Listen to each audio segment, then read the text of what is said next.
XDefiant is filled with all manners of different modes, characters, gear, and mechanics. To help shed some light on each of those, we're here to share some tips and tricks for those new or returning to XDefiant. Ammo is pretty important when you're constantly finding yourself in the middle of a firefight. Even if you're playing carefully, it's possible you might find your ammo reserves looking rather low after a while. On Escort, this can especially be the case as you look to pierce the defenses of the defending team and advance the objective forward. But did you know that Carlos, your friendly neighborhood robo-dog, and objective can reload your weapons? You see, playing the objective allows you to not only win, but also means that you can keep your ammo reserves topped off as often as possible. Be careful though, as this works both ways. Defending teams in possession of Carlos can also use them to stock up and halt your advance. There's a lot to keep track of during a game, and the Spider Bot is frustration that's topped many a player's list. This ability from DeadSec launches a robot that latches onto the first foe it finds and stuns them long enough for their owner to follow up and put you down. While the ideal way to deal with them would be to spot them in advance and destroy them, did you know that you can melee them off as they jump onto you?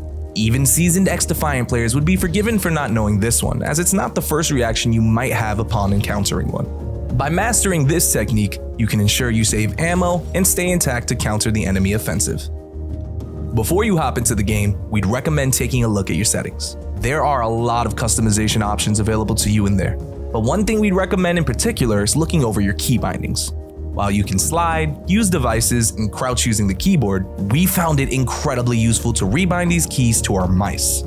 Repositioning those actions onto your mouse can make those actions much more accessible, while your keyboard fingers can remain on your movement keys. You've certainly heard the phrase "dress for the occasion," right?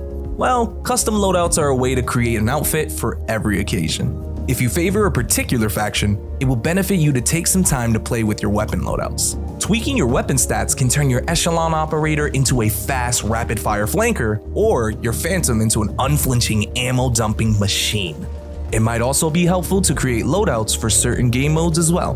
Creating a sniper build might prove useful for holding off the enemy advance on the open sight lines of an escort map, while a rapid-fire SMG could serve you well during a faster-paced game of Occupy. As you run around the maps of XDefiant for the first time, you might notice yellow tarps over the sides of various walls and objects. They aren't just there for show and are meant to help you navigate the map. These yellow tarps mean that the object or ledge in front of you can be mantled over or climbed. Keeping your eyes out for them will allow you to reposition yourself to find new angles or different ways onto the objective that your foes might not be expecting. That's all the tips we have to share today. So did you find these helpful, or do you have some tips and tricks of your own you'd like to share? Put them in the comments below for others, and maybe you might see your tip or trick in a future video. Good luck out there, and we'll see you in game.